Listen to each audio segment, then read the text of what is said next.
Bonjour à tous, je voulais vous donner quelques petites nouvelles ici à Lomé. Depuis maintenant 3 jours, la situation de confinement s'est intensifiée. Il y a actuellement pour le Togo, selon les déclarations officielles, 18 cas avérés et une hospitalisation en phase terminale.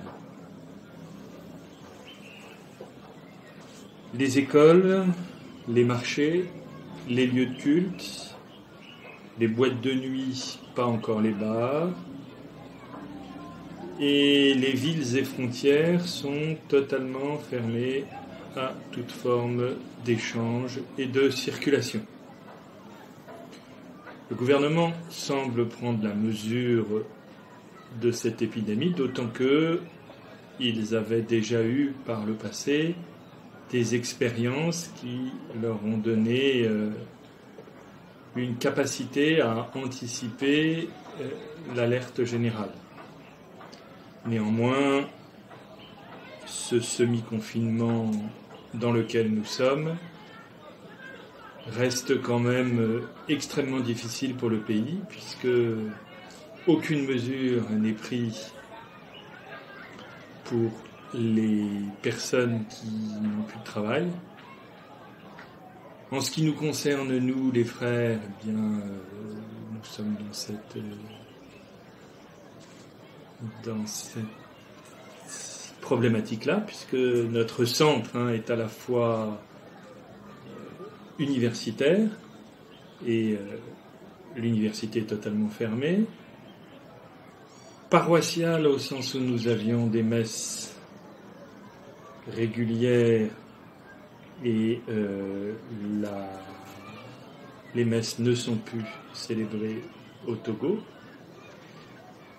Et enfin, le centre dans lequel nous habitons et où est le prieuré était un centre de conférences, d'accueil, de célébration et de fêtes de famille.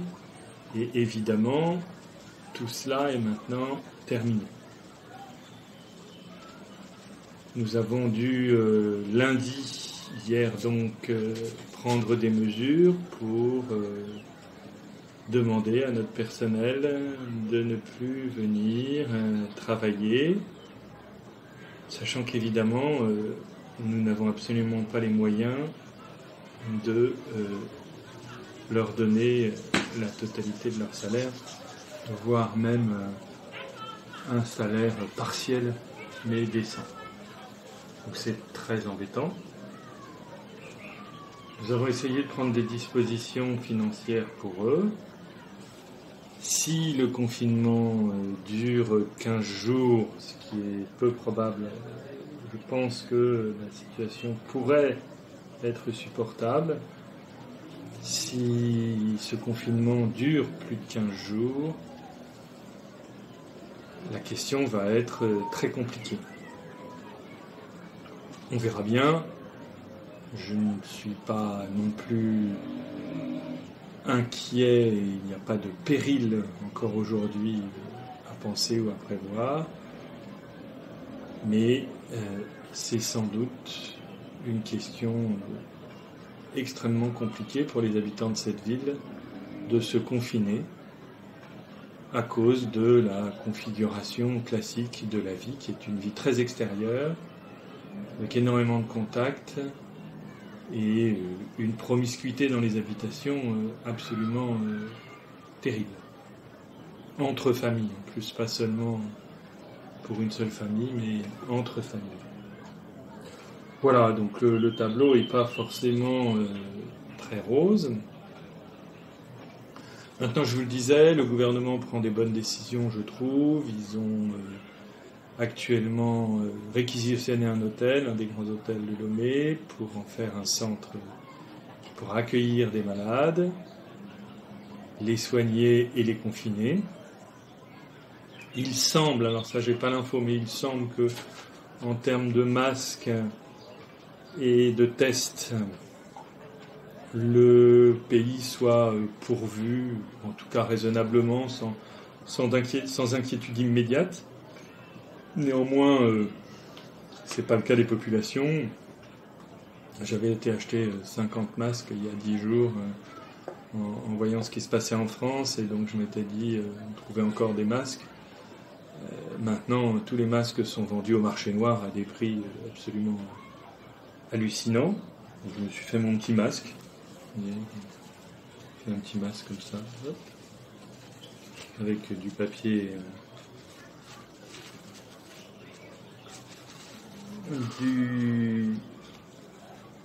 du papier sopalin. Bon, ça n'a sûrement aucune valeur technique, mais ça permet simplement, quand on est dans des lieux sensibles, en tout cas pour moi, d'essayer le moins possible de toucher, quand je fais mes courses, de toucher les parties sensibles.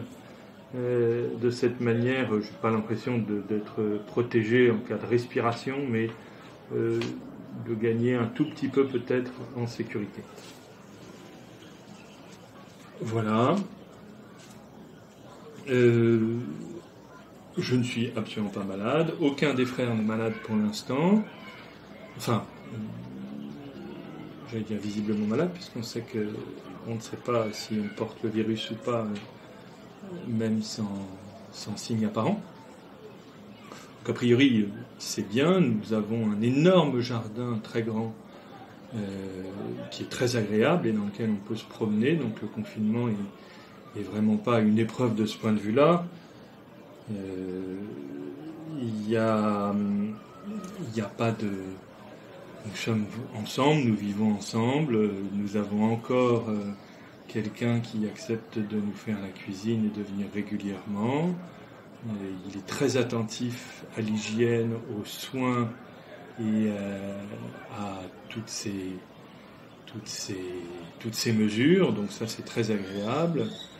Il fait une nourriture qui peut être à la fois festive et ordinairement simple et copieuse, donc voilà, il n'y a pas de souci de ce point de vue-là. Depuis que les marchés sont fermés, nous n'avons pas été faire de courses, donc je ne sais pas très bien comment ça va se passer à partir de la fermeture des marchés, je ne peux pas vous dire.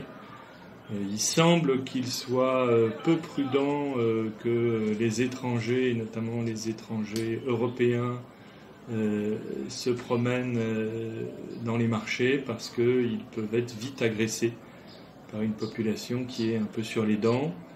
Et on nous conseille, alors je crois que mon statut de frère et de père est au Togo ici relativement reconnu et protégé, mais il y a sûrement une situation qui peut se tendre si par des manières ostentatoires d'achat on provoque leurs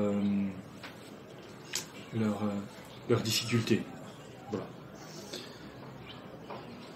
Sinon, toutes les activités sont arrêtées, donc moi le télétravail ça m'amène à faire de la prière. Ma prière ça devient le télétravail, puisque je suis directement en lien avec mon patron.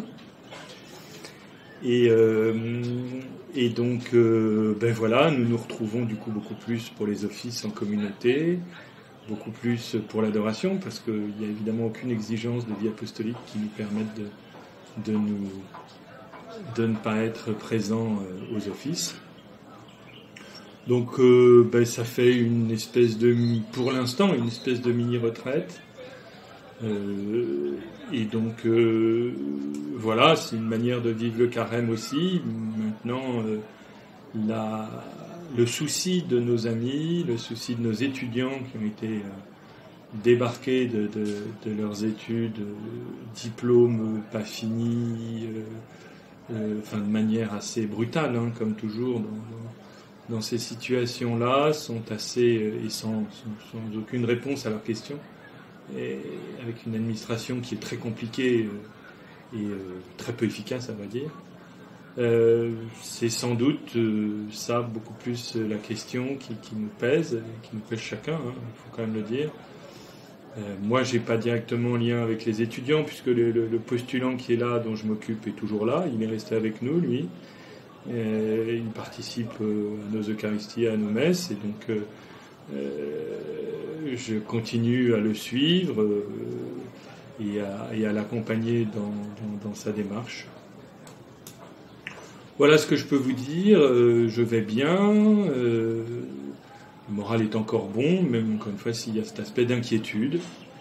Et voilà, je pense à vous, je prie pour vous, j'essaye de ne pas trop me connecter parce que vous avez sûrement tous fait cette expérience que les réseaux sociaux et Internet devient très vite anxiogène et finalement ça n'apporte pas grand-chose aux informations qu'on peut avoir. Je me rattache aux informations officielles qui sont données chaque jour par des points, que ce soit au niveau de l'État ou au niveau des Français. Je suis mis à lire le Cantique des Cantiques, à le commenter avec le postulant.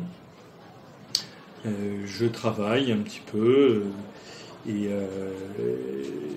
puis je pense qu'aussi en communauté, on va commencer à aborder aussi des petits chantiers intellectuels pour avoir une occasion de se retrouver et puis de travailler ensemble. Voilà. Demain, nous allons fêter la fête de l'Annonciation, la solennité de l'Annonciation. Donc, comme c'est assez nouveau tout ça pour nous, pour l'instant, nos messes ne sont pas encore filmées. Mais là, si vous avez Facebook, alors je suis désolé, je comprends rien à Facebook.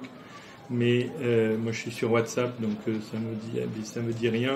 Quand je vais avoir du temps, j'aurai peut-être le temps de m'y plonger. Mais vraiment, ça a le don plutôt de m'agacer qu'autre chose, Facebook. Normalement, la personne qui va filmer la messe demain, c'est pas moi qui présiderai, mais qu'on célébrera tous. Normalement, à 12h heure d'ici, donc ça fait, je crois pas me tromper, ça fait 11h heure française. Je crois que c'est ça doit être à 11h heure française. Et donc voilà, la messe sera filmée sur Facebook. Je vais vous envoyer, ou je vous mettrai sur le site, le lien Facebook pour que ceux qui le souhaitent puissent y participer. En tout cas, je sais que nous avons énormément de chance de pouvoir, comme prêtre, célébrer la messe, parce que c'est une blessure énorme pour l'Église que de savoir ses enfants baptisés ne pas pouvoir communier au corps du Christ. Mais néanmoins, je voulais vous dire, moi, les expériences de messe actuelles où le peuple de Dieu n'est pas là, c'est aussi... on voit bien qu'il y a quelque chose qui n'est pas forcément aussi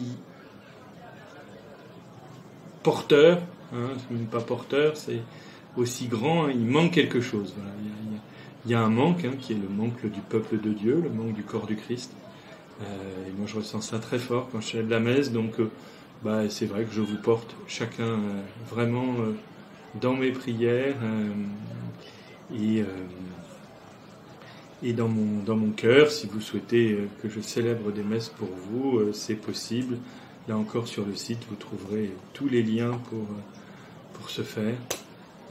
Et ça nous aidera grandement parce que comme on n'a plus de revenus en ce moment, ça nous permettra d'avoir un petit revenu. Voilà, écoutez, je pense bien à vous. Je sais que c'est difficile pour beaucoup d'entre vous, que c'est compliqué, que, encore une fois, je ne subis pas du tout ce que certains d'entre vous vivent. Et je voudrais vous dire ma prière, mes pensées, et puis mes encouragements pour être vraiment fidèle à ce confinement, parce que je crois pas que ce soit une blague que de dire que c'est absolument nécessaire. D'abord les règles d'hygiène, d'abord les règles de sécurité, d'abord les mesures barrières, et puis bien sûr, sans oublier la prière, les gestes que l'on peut faire, les occasions d'offrir quelque chose pour le Seigneur, mais avant tout, c'est d'abord ça, c'est d'abord ce qui nous est demandé, qui est important à respecter. Voilà, je vous confie très fort à la Vierge Marie, je prie pour vous et n'hésitez pas à me donner des nouvelles sur WhatsApp. Mon numéro français ne marche pas comme numéro français, mais il marche avec WhatsApp. Donc ceux qui ont WhatsApp, n'hésitez pas à m'envoyer des petites nouvelles ou des petites choses. Je n'hésiterai pas à vous rappeler si vous le souhaitez. Et puis prenne un apéro, je le fais avec quelques-uns déjà. Qu'on prenne un petit apéro par internet. Voilà, que Dieu vous bénisse tous et que Marie vous protège. Au revoir.